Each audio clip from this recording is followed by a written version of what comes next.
दल के नेता श्री अधीर रंजन चौधरी जी ने एक प्रेस कॉन्फ्रेंस करके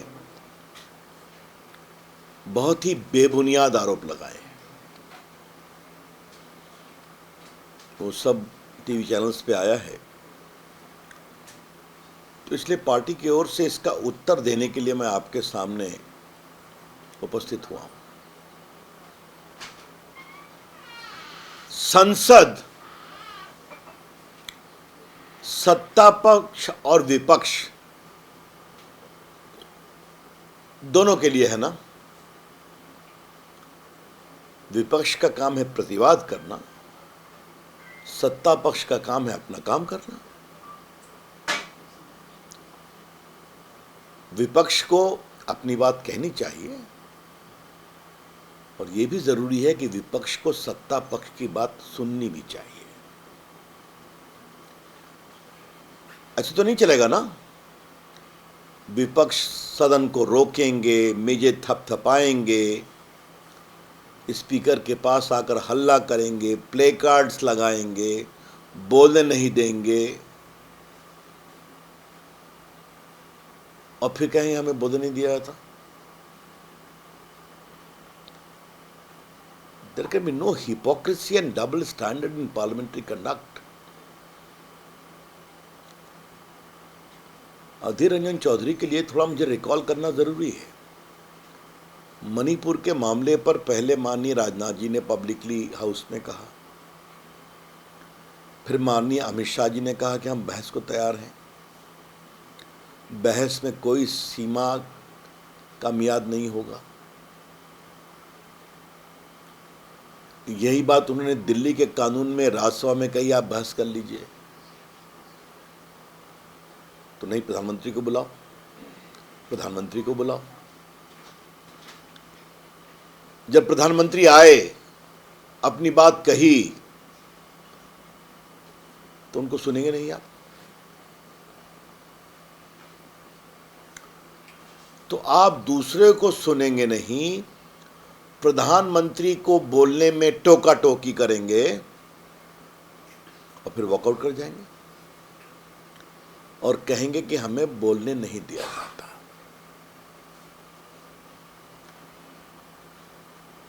यह कोई नई बात नहीं है। पिछले सत्र में आप याद करिए,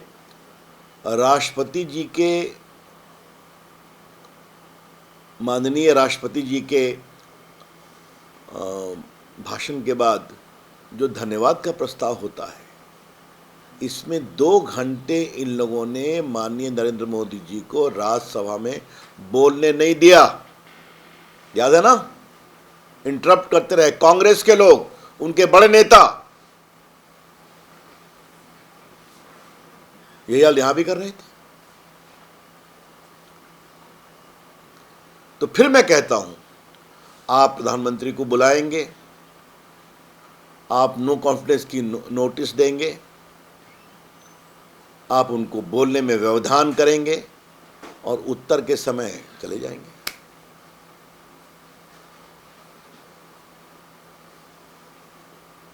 मैं एक बात का जवाब दूंगा, क्या कानून है नो कॉन्फिडेंस का? ये जो rules of procedure conduct of business in Lok Sabha है, इसका मैं रूल 198 क्लॉज 2 पढ़ रहा हूं, motion of no confidence in the council of ministers. इसमें यही लिखा हुआ है ना कि जब स्पीकर लीव ग्रांट कर देगा, उस दिन, उसके 10 दिन के अंदर इस पर बहस होगी। मैं पढ़ना चाहता हूं, if the speaker is of opinion that the motion is in order, the speaker shall read the motion to the house and shall request those members who are in favor of leave being granted to rise in their places. And if not less than 50 members rise accordingly, the speaker shall declare that leave is granted and that the motion will be taken up on such date, not being more than 10 days from the date on which the leave is asked for. तो 10 दिन के अंदर बहस हुई कि नहीं हुई? अब हमें बताइए। तो आप गृह मंत्री जी को बोलने नहीं देंगे, बार बार कहने के बावजूद। जो उनका विभाग है, उनका मैंडेट है। उन्होंने 2 सवा 2 घंटा बोला। 1 घंटे से ऊपर उन्होंने पूरा विस्तार से क्या स्थिति है मणिपुर की, कैसे कैसे अतीत में क्या हुआ, कांग्रेस के समय क्या हुआ, ये बताया। और उसके पश्चात फिर माननीय प्रधानमंत्री जी बोले। अब ये कहाँ से युवराज राजीव गांधी ने कहा 2 मिनट बोले, और यही बात अधीर बाबू ने भी रिपीट कर दिया। ये सब रिकॉर्ड की बात है कि पीएम लगभग 25 मिनट आधा घंटा बोले मणिपुर पर और नॉर्थ ईस्ट पर। अमित शाह जी 1 घंटे से ऊपर बोले मणिपुर पर, नॉर्थ ईस्ट पर। तो आप सुनेंगे नहीं, आप वॉकआउट कर जाएंगे और उसके बाद कहेंगे प्रधानमंत्री बोले कहाँ। तो आप प्रधानमंत्री को बुलाएंगे, यह विश्वास का प्रस्ताव है, आपने लाया है। और एक बात मैं रिकॉर्ड को आज स्ट्रेट करना चाहता हूं, गौरव गोगोई जी ने थोड़ा बहुत जरूर बोला मणिपुर पर, नॉर्थ ईस्ट पर। बाकी विपक्ष के किसी नेता ने मणिपुर पर भाषण दिया कि मोदी जी को आरोप प्रत्यारोप, और कुछ लोगों ने गाली दिया, सरकार के खिलाफ टिप्पणियां की। तो आज जब सरकार के खिलाफ अविश्वास लाएंगे तो सरकार जवाब नहीं देगी क्या? तो जवाब वो तो जो हम चाहते हैं। ये तो कमाल है। चित भी मेरी, पट भी मेरी। हम ही मांग करेंगे और हम ही तय करेंगे, तुम क्या बोलोगे। संसद ऐसे नहीं चलती। और बाद में आप रोएंगे प्रेस में कि हमें बोल नहीं दिया गया। मैं बहुत पीड़ा से कहूंगा, पूरे विपक्ष का आचरण बहुत ही गैर जिम्मेदार ना रहा है। The conduct of the opposition has been utterly irresponsible.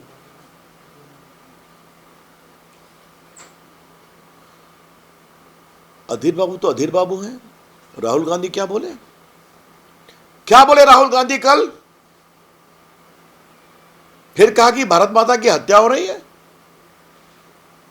अभी दो समुदायों के बीच तनाव है, बहुत तनाव है।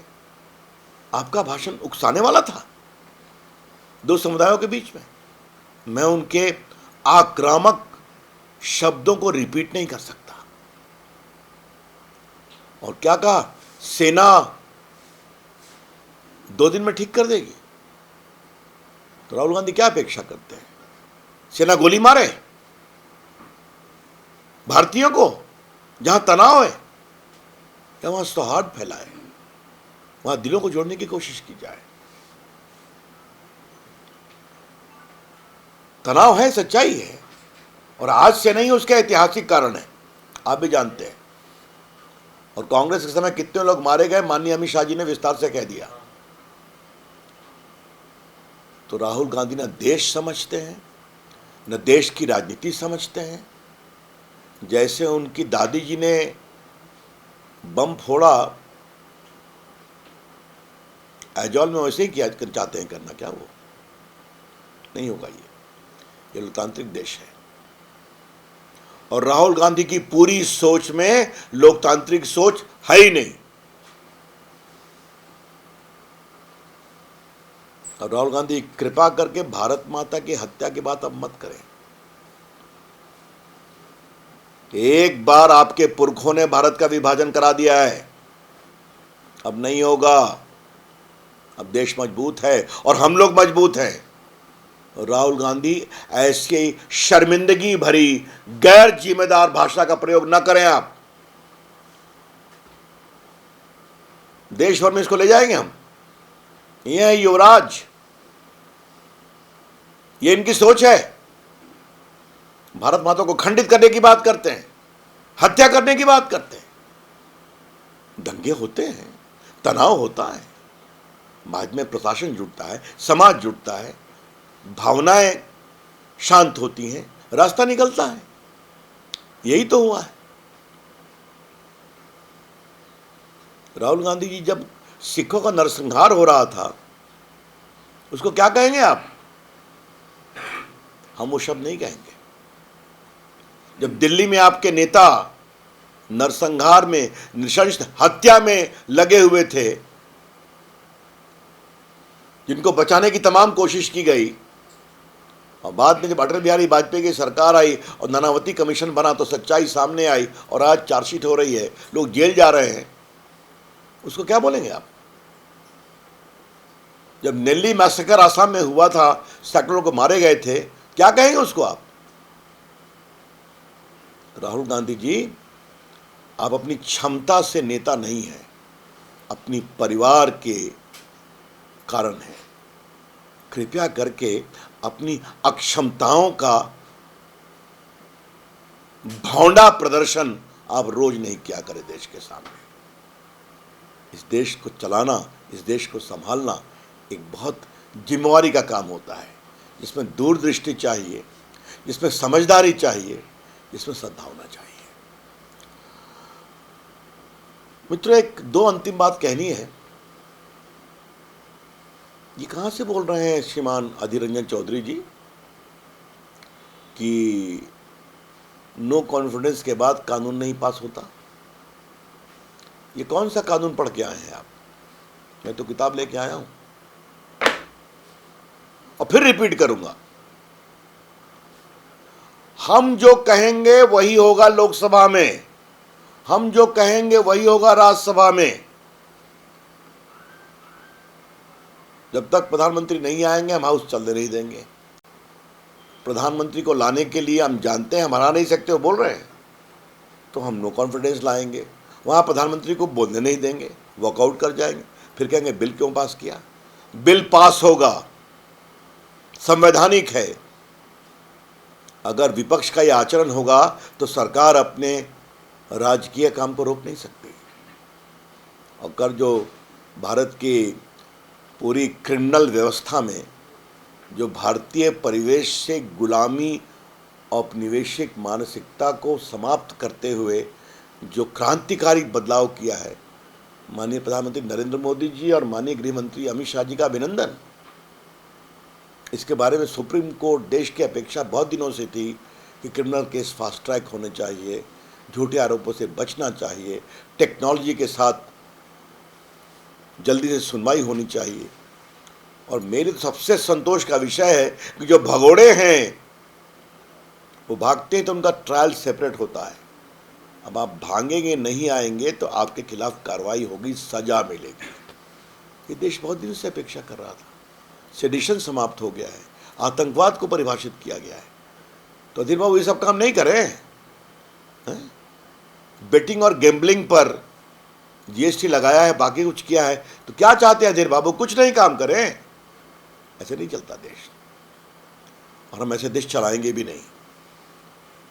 तो मुझे लगा कि अधीर रंजन चौधरी ने जो टिप्पणियां की थी उसके पूरे परिदृश्य के आलोक में पार्टी का स्टैंड प्रस्तुत करना। धन्यवाद। I am open to questions. Sir, LOP Adhir Ranjan Chowdhury का जो सस्पेंशन हुआ है उस पर मनीष तिवारी कह रहे हैं कि एक फिट केस है सुप्रीम कोर्ट में अपील करने के लिए। अधीर रंजन कह रहे हैं कि हम लोग इस पे डिसाइड करेंगे, अगर जरूरत होगी तो अपील करेंगे, क्योंकि आप लॉ के जानकार हैं। आपका टेक इस पे क्या है, आपकी जानकारी है? कांग्रेस में तो बड़े बड़े वकीलों की फौज है, ऐसा मैंने सुना है। कुछ बीच में एक आध दूसरी पार्टी में चले जाते हैं। करें, देखा जाएगा, जवाब दिया जाएगा। लेकिन इस बात का भी मैं जवाब देना चाहता हूं। उन्होंने प्रधानमंत्री के बारे में क्या कहा आपने भी सुना, वो लाइव गया ना। अब बाद में उसको तोड़ मड़ोड़ के प्रस्तुत कर रहे हैं। मैं भी हाउस में था ना, उन्होंने किससे तुलना की थी प्रधानमंत्री की, आप लोगों ने भी देखा था। कुछ तो गरिमा रखेंगे आप, कुछ भी बोल देंगे आप, इंटरप्ट करेंगे आप। जो कानून है वो तो कानून है, और वो माननीय स्पीकर साहब का निर्णय है, उस पर तो मैं कोई टिप्पणी नहीं करनी है। उधर के लोग आके स्पीकर के बेंच पर ऐसे ऐसे हाथ पटकते हैं कि नहीं, आप मुझे बताइए। बार बार स्पीकर करते हैं, मत करें। वही हाल राज्यसभा में एक सदस्य चले जाएंगे सीधा इस माननीय चेयरमैन के सामने और पूरी प्रोसीडिंग को रोकने की कोशिश करेंगे। मैं देश के सामने एक सवाल छोड़ना चाहता हूं, और यह सवाल बहुत जरूरी है। जिस पार्टी को दूसरी बार 303 का निर्णायक बहुमत मिला हो, जिसको तीसरी बार बहुमत निर्णायक और मिलने जा रहा हो, जिसने भारत को दुनिया में एक बड़ी शक्ति के रूप में 5वीं इकोनॉमी के रूप में प्रस्तुत किया हो, भारत का मान बढ़ा हो, भारत का सम्मान बढ़ा हो, क्या कुछ सांसद लोकतंत्र को इस तरह से असफल करेंगे? बेंच पटकेंगे, बहस नहीं होने देंगे? तो क्या किया जाए? ये तो अंतिम साल है ना। आपने देखा है कोई नई बात तो हो नहीं रही। राज्यसभा में एक पर्टिकुलर सेक्शन पर ही बहस करेंगे तो हम बहस होने देंगे, उसमें वोटिंग है, बहुमत आपको है नहीं। आप जानते हैं आपने कितने दिन खराब किए। तो इसमें एक स्पीकर है, चेयरमैन क्या करें?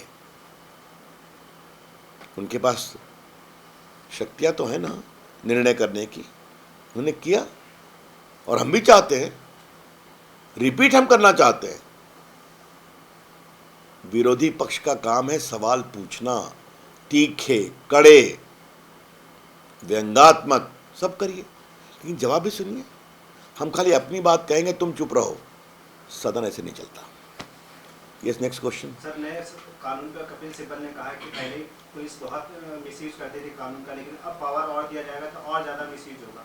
सर, इसी पे एक एडिशन क्वेश्चन है। इसी पे MK Stalin has said that this is linguistic imperialism and this is trying to impose Hindi on southern states. Sir, इसी में ऐड करना है कि इससे कैसे हम लोगों को आसानी होगा, मदद मिलेगी सर, लोगों को कैसे न्याय आसानी से मिल पाएगा? अब इतना बड़ा सवाल है। पहली बात, श्रीमान कपिल सिब्बल राज्यसभा के सदस्य हैं,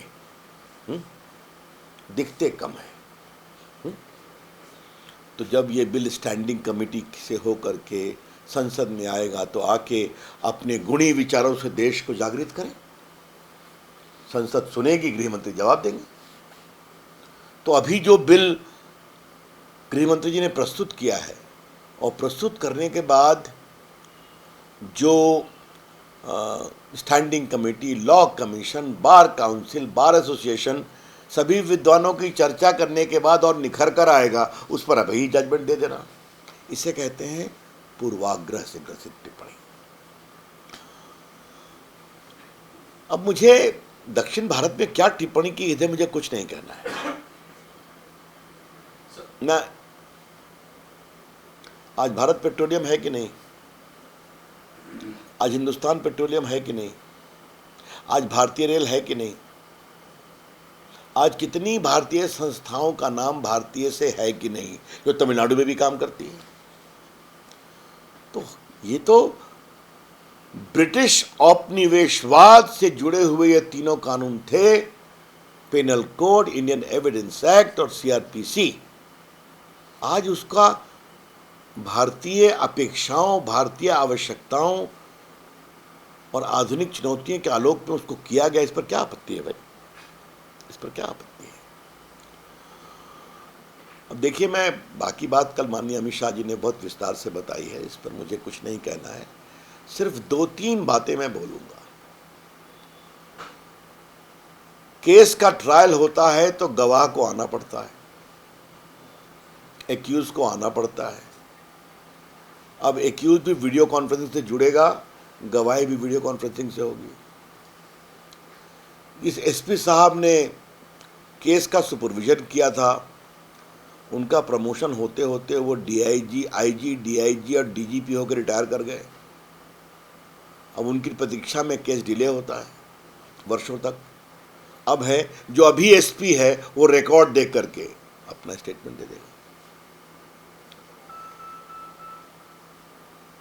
हर थानों में जाइए, वहाँ मोटरसाइकिल पड़ी है, वहाँ गाड़ी पड़ी है, वहाँ सब कुछ पड़ा हुआ है। ये केस प्रॉपर्टी है। थाने गंदगी का जंजाल लगते हैं। अब क्या निर्णय हुआ है? उसका वीडियो बना करके कोर्ट में दाखिल कर दीजिए, उसको उठा के डिस्पोज ऑफ करिए। चार्जशीट आपको 90 दिन के अंदर फाइल करना है, आपको एक 90 दिन और मिलेगा। और फिर केस की सुनवाई शुरू होगी और जज साहब को निर्णय के 30 दिन के अंदर फैसला देना है। तो ये नहीं कि सुनवाई कर लिया फिर चले गए छुट्टी पर या रिटायर हो गए या फिर ट्रांसफ़र हो गया। लेकिन सबसे बड़ी बात यह है जो बड़े परिवर्तन हुए हैं इसमें, देश की बेटियों की सुरक्षा के लिए धर्म बदलकर शादी के झांसे में फंसाने के आरोप में 18 साल से कम बच्चियों के सामूहिक रेप के मामले में बहुत ही व्यापक प्रावधान किया गया है। बाकी 302 से आप बहुत ज्ञात थे, 420 से आप बहुत ज्ञात थे, अब सबका नया नंबर हुआ है क्योंकि पहले सरकार, ब्रिटिश सरकार को बचाने वाले नियम अधिक बनाई हुई थी और बाद में नंबर दूसरा आता था। तो Indian evidence act, CrPC, police की जवाबदारी और सबसे बड़ी बात है आप जब्ती करेंगे तो उसकी वीडियोग्राफी करनी पड़ेगी। ये पुलिस के खिलाफ शिकायत आती है ना बार बार कि साहब आपने जब्ती किया, उन्होंने बाद में रख दिया, उस वीडियो की एक कॉपी उसको भी देंगे जिसके यहाँ से सीजर किया। और जिन कैदियों ने अपना आधा सजा काट दी उसको छुट्टी करो, बाहर निकालो। अभी तक 2 साल की सजा का समरी ट्रायल होता था, अब 3 साल का समरी ट्रायल हो रहा है। मॉब लिंचिंग को डिफाइन किया गया है, उसमें 7 सिलसिले के फांसी की सजा दी गई है। सेडिशन, राजद्रोह का कानून समाप्त हो गया, देशद्रोह का कानून है। आतंकवाद को परिभाषित किया, कोई देश को तोड़ेंगे तो कार्रवाई होगी। तो ये बहुत ही आमूल चूल परिवर्तन है भारत की क्रिमिनल न्याय व्यवस्था में। माननीय गृह मंत्री जी का अभिनंदन, माननीय प्रधानमंत्री जी का अभिनंदन, और भारत की न्याय व्यवस्था को त्वरित करने में इसका बहुत ही उपयोग होगा। Any other question? That's all? Sir, your party colleague has claimed that Sonia Gandhi and Rahul Gandhi met Chinese Communist चलो Party चलो leader चलो in चलो Delhi. बहुत बहुत। Any other question? Sir, Mamata Banerjee ने मोदी सरकार पर कई आरोप लगाए गए कि पीएम केयर फंड, राफेल, कई सारे घोटाला। माननीय राष्ट्रीय अध्यक्ष जी है बंगाल में, उसका जवाब दे देंगे। That's all. Thank you.